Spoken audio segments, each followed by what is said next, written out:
Welcome to this class and welcome to अपना सपना JRF। आज की क्लास में हम क्वेश्चन डिस्कस करने वाले हैं for CSIR net life science.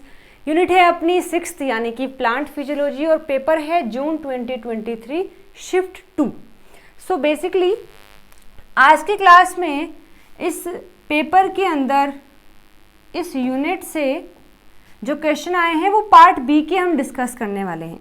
यानी इस पेपर में जून 2023 शिफ्ट 2 के अंदर प्लांट फिजियो से पार्ट बी में आए हैं 5 क्वेश्चन और मेरे हिसाब से पार्ट सी में आए हैं 6 क्वेश्चन। आज की क्लास में हम इन क्वेश्चंस को डिस्कस करेंगे और नेक्स्ट क्लास में हम पार्ट सी के 6 क्वेश्चन को डिस्कस करने वाले हैं। ठीक है, चलिए तो क्लास को स्टार्ट करते हैं और देखते हैं अपना पार्ट बी का सबसे पहला क्वेश्चन कौन सा है। सो क्वेश्चन आईडी है 40 और क्वेश्चन दिया है the flowering repressor gene that is responsible for vernalization requirement in Arabidopsis. Arabidopsis एक प्लांट होता है। पूछा है कि उसके अंदर वर्नलाइजेशन करने की क्या ज़रूरत है। इन चारों में से कोई एक फ्लावरिंग रिप्रेसर जीन है। उस फ्लावरिंग रिप्रेसर जीन को ख़त्म करने के लिए हम वर्नलाइजेशन करते हैं, जो कि क्या है, कोल्ड टेम्परेचर का ट्रीटमेंट दिया जाता है। मानो कि ये कोई प्लांट है और इस प्लांट में हमें फ्लावरिंग करवानी है, लेकिन एक जीन है, इन चारों में से कोई एक जीन है जो कि फ्लावरिंग को नहीं होने देता है। मैं आपको आंसर बता भी देती हूँ। फ्लावरिंग लोकस सी जो FLC जो होता है वो ये जीन है। तो मान लेते हैं ये FLC जीन है जो कि इस प्लांट में फ्लावरिंग को नहीं होने दे रहा है, लेकिन हम चाहते हैं कि फ्लावरिंग हो जाए। तो हमें कुछ ऐसा करना पड़ेगा जो इस FLC को रोक दे। तो हम ऐसा क्या करते हैं, हम करते हैं वर्नलाइजेशन। इसका मतलब होता है कि हम अपने प्लांट को बहुत ही कम टेम्परेचर पर रख रहे हैं। जैसे ही प्लांट को बहुत कम टेम्परेचर दिया जाता है तो प्लांट के अंदर एक जीन एक्टिव हो जाता है और ये जीन एक्टिव होकर के FLC को रोक देता है। अब FLC अगर रुक जाता है तो प्लांट में फ्लावरिंग हो जाती है।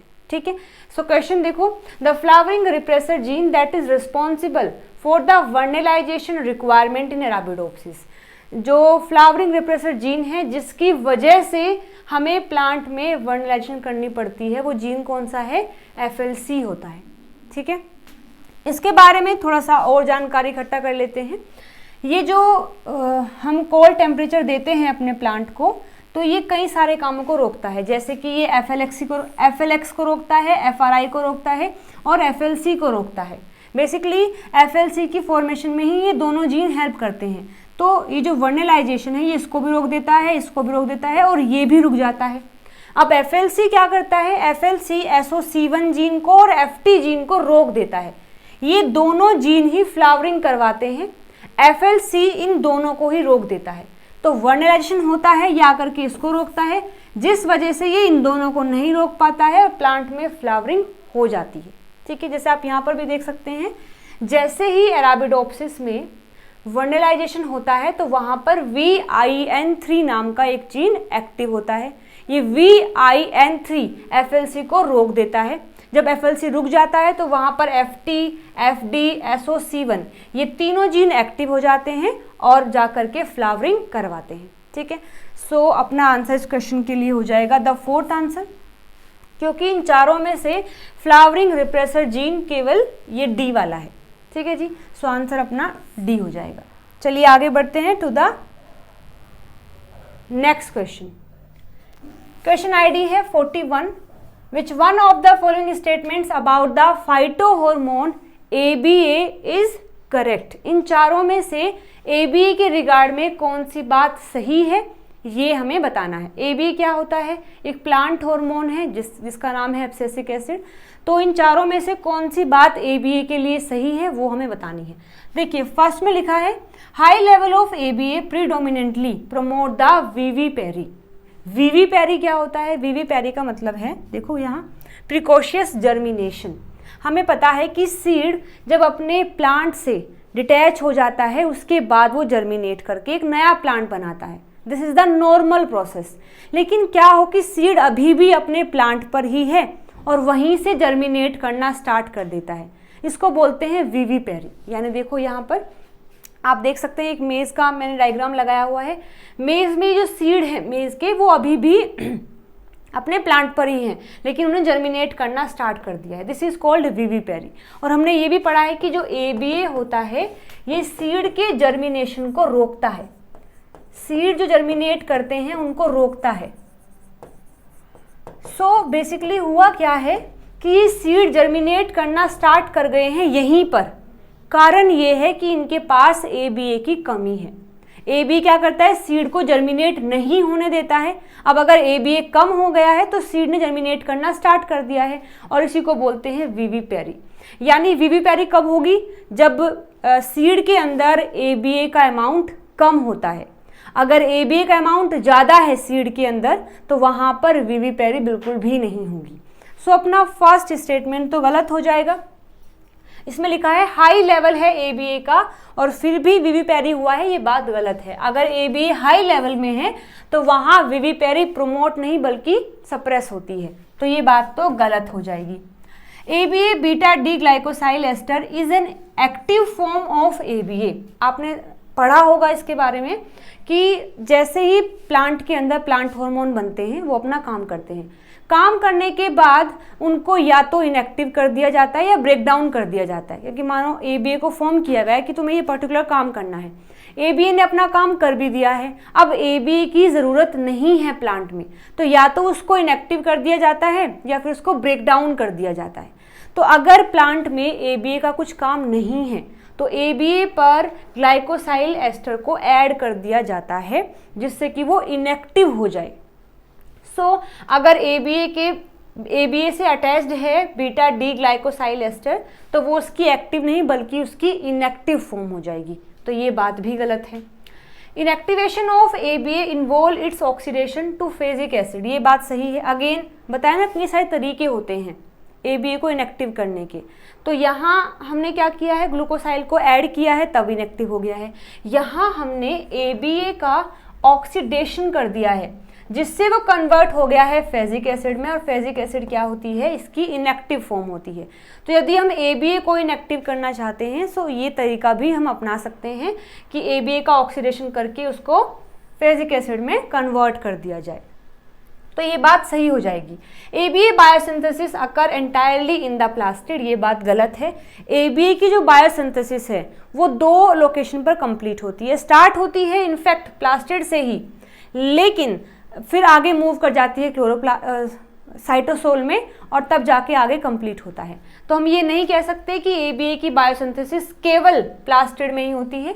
स्टार्ट प्लास्टिड में होती है, उसके बाद साइटोप्लाज्म में जाकर के ख़त्म होती है, तो ये बात भी गलत हो जाएगी। अगर आपको ABA के बारे में डिटेल में पढ़ना है तो मैंने इस पर वीडियो बना रखी है, इसी YouTube चैनल पर आप जाकर के देख सकते हैं और डिटेल में इसके बारे में पढ़ सकते हैं। अगर इन चारों की बात की जाए तो third option will be the right answer for this question. पूछा है करेक्ट कौन सा है, तो चारों में से ये भी गलत है, ये भी गलत है, ये भी गलत है, बस C वाला सही है और यही अपना आंसर हो जाएगा। ठीक है, देखो मैंने बताया भी है कि ABA can be catabolized to phaseic acid by CYP707A जो कि ग्रुप ऑफ P450 एंजाइम्स होता है, यानी कि एब्सिसिक एसिड है। यहाँ पर ये CYP707A एंजाइम आकर के उसका ऑक्सीडेशन कर देता है और कन्वर्ट कर देता है फेजिक एसिड में, जो कि उसका इनएक्टिव फॉर्म माना जाएगा। ठीक है, चलिए जी नेक्स्ट क्वेश्चन नंबर ID है 42। विच one of the following statements is not a characteristics feature of aquaporin. जो सेल होता है उसके मेम्ब्रेन में एक एक्वापोरिन प्रेजेंट होता है, तो एक्वापोरिन के रिगार्ड में कौन सी बात गलत है, गलत कौन सी है ये हमें बताना है। तो मैं उम्मीद करती हूँ आपने एक्वापोरिन के बारे में पढ़ा होगा, नहीं अगर पढ़ा है तो चलिए अब पढ़ लेते हैं। एक्वापोरिन चैनल्स होते हैं, जैसे कि मानिए, अच्छा डायग्राम मैंने लगा रखा है, ये डायग्राम है एक्वापोरिन का। तो ये प्लांट का जो सेल है उसकी मेम्ब्रेन है, उसकी मेम्ब्रेन में ये यहाँ पर एक्वापोरिन प्रेजेंट है जो कि एक्ट करता है एज अ चैनल, यानी कि चीज़ों को ट्रांसपोर्ट करेगा पैसिवली। ठीक है, एक्वापोरिन एक चैनल होता है जो कि major intrinsic protein MIP family से बिलोंग करता है। ठीक है, MIP फैमिली से बिलोंग करता है। वाटर चैनल होते हैं, यानी कि मोस्टली वाटर को कंडक्ट करते हैं, यानी कि ट्रांसपोर्ट करते हैं, बट लेस स्पेसिफिक होते हैं। ऐसा नहीं कि केवल पानी को ही वो ट्रांसफ़र कर रहे हैं, और भी चीज़ों को वो ट्रांसफ़र कर सकते हैं। लेस स्पेसिफिक होते हैं because it can also transport glycerol, CO2, NH3, NO, O2, H2O2, ions जैसे कि पोटेशियम क्लोराइड एट्सेट्रा। तो इन चीज़ों को भी ये ट्रांसपोर्ट करता है along with water. Present in animals, plants, microbes जैसे कि बैक्टीरिया एंड ईस्ट। ये बात आपको याद रखनी है कि ये जो एक्वापोरिन है ये एनिमल्स में भी मिलते हैं, प्लांट्स में भी मिलते हैं, और माइक्रोब्स जैसे कि बैक्टीरिया और ईस्ट के अंदर भी ये देखने को मिलते हैं। बाई डायरेक्शनल हैव होमोटेट्रामर सब यूनिट, यानी कि ये बाई डायरेक्शनल होता है, पानी को या फिर जिस भी चीज़ को ट्रांसपोर्ट कर रहा है, सेल से बाहर भी ट्रांसपोर्ट कर सकता है, बाहर से सेल के अंदर भी लेके आ सकता है, और इसके पास होमोटेट्रामर सब यूनिट्स होती हैं, और हर एक सब यूनिट में 6 मेम्ब्रेन स्पेनिंग अल्फा हेलिकल्स होते हैं, यानी कि ये 4 यूनिट से मिलके बना है। और बात करें अगर एक यूनिट की, तो एक यूनिट में इस तरीके से 6 बार चीज़ों को स्पैन किया होता है, मेम्ब्रेन को क्रॉस किया होता है, ठीक है। यानी कि हम ऐसा बोल सकते हैं कि मानिए ये एक मेम्ब्रेन है, सो मेम्ब्रेन में होमोटेट्रामर है, यानी कि एक यूनिट ये है, फिर एक ये है, एक ये है और एक ये है, और इसमें भी फिर 6 बार ये क्रॉस करता है, 1 2 3 4 5 6, और ये 6 यहाँ आपको दिखाया गया है, ठीक है। जैसे कि देखिए होमोटेट्रामर होता है, एंड ईच सब unit have 6 membrane spanning alpha helical segments, 2 hydrophobic loops containing the conserved MPA motive for selectivity of the channel. जैसे इस डायग्राम को एक बार देखिएगा, यहाँ पर ये फर्स्ट लूप है, सेकंड है, थर्ड है, फोर्थ है, फिफ्थ है, सिक्स्थ है, ये तो स्पैनिंग रीजन है। लूप क्या हो जाएगा, ये लूप हो जाएगा, A लूप, इसके बाद ये B है, ये C है, ये D है, ये E है, और ये यहाँ F है। और यहाँ अगर देखा जाए तो जो B लूप होता है और जो E लूप होता है, यहाँ पर NPA सेगमेंट प्रेजेंट होते हैं। NPA इन द सेंस जो अमीनो एसिड हैं, वो NPA जो अमीनो एसिड हैं वो स्पेसिफिकली यहाँ प्रेजेंट होते हैं, और कुछ यहाँ प्रेजेंट होते हैं, ठीक है। सो हमने चीज़ें पढ़ ली हैं, एक बार अपने ऑप्शंस पर मूव करते हैं। फर्स्ट में लिखा है they are integral membrane protein in the major intrinsic protein MIP family. बिल्कुल सही बात है। ये कैसे प्रोटीन है, इंटीग्रल। इंटीग्रल मतलब कि मेम्ब्रेन को जो कंप्लीटली ऐसे क्रॉस कर सकते हैं और MIP फैमिली से बिलोंग करते हैं, तो ये बात तो सही है। They are absent in bacteria, ये बात गलत हो जाएगी क्योंकि ये एनिमल में भी होते हैं, प्लांट में भी होते हैं, बैक्टीरिया में भी होते हैं, लेकिन यहाँ लिखा है कि बैक्टीरिया में नहीं होते हैं, तो गलत हो जाएगा। अ हाईली कंजर्व एस्परजिन और प्रोलिन एलिनिन यानी NPA triad of residues present in the N terminal half of the protein. A highly conserved NPA triad of residues present in the C terminal half of the protein. ये बात बिल्कुल सही है कि जो एक NPA है वो कहाँ पर है, N टर्मिनल के पास में है, और दूसरा NPA कहाँ है, C टर्मिनल के पास में है। तो ये दोनों ही स्टेटमेंट जो हैं सही हो जाएंगे। ये भी सही है, ये भी सही। हमसे पूछा है गलत कौन सा है, तो B इज द रॉन्ग, और यही हमारा आंसर भी हो जाएगा। ठीक है, चलिए आगे देखिए नेक्स्ट क्वेश्चन।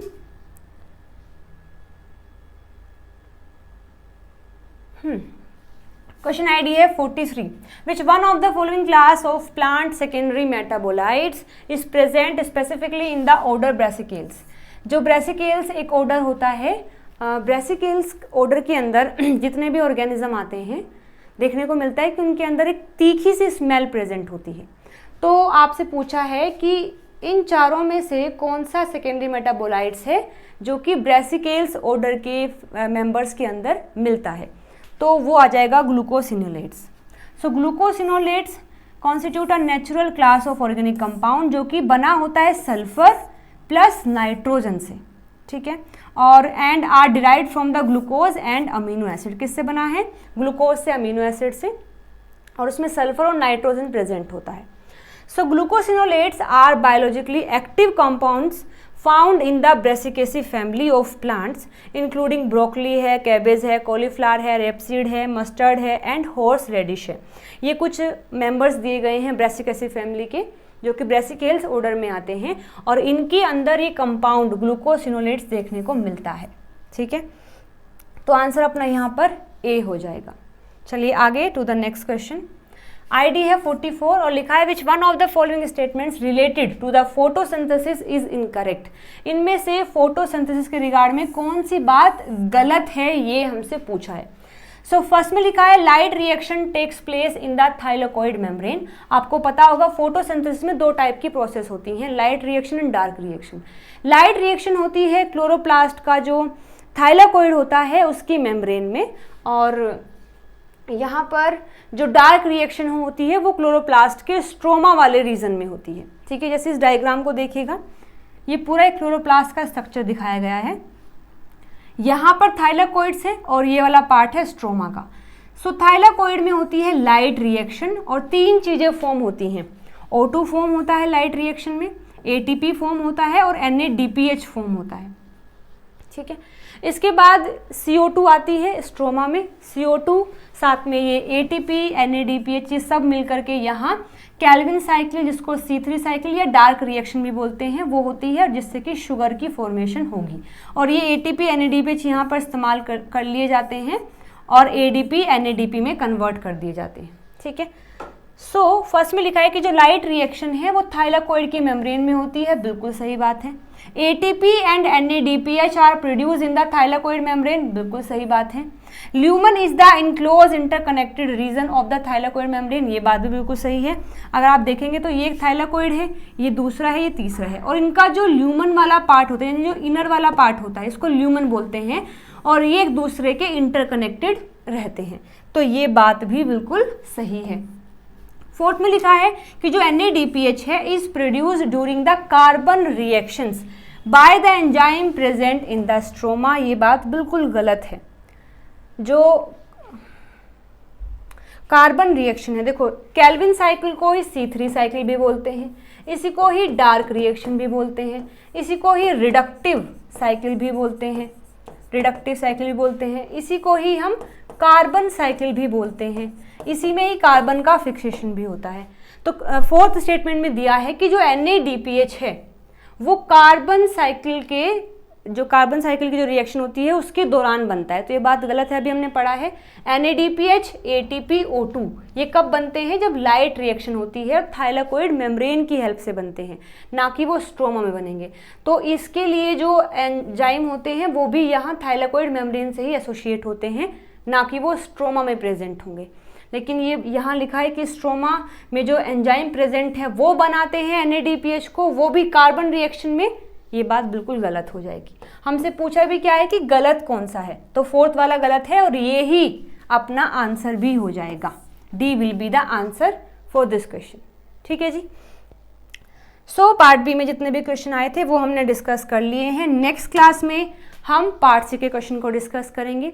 किसी क्वेश्चन में अगर कोई डाउट है तो आप कमेंट करके मुझसे पूछ सकते हैं। चलिए मिलते हैं अगली वीडियो में नए क्वेश्चंस के साथ में। Till then bye bye, take care.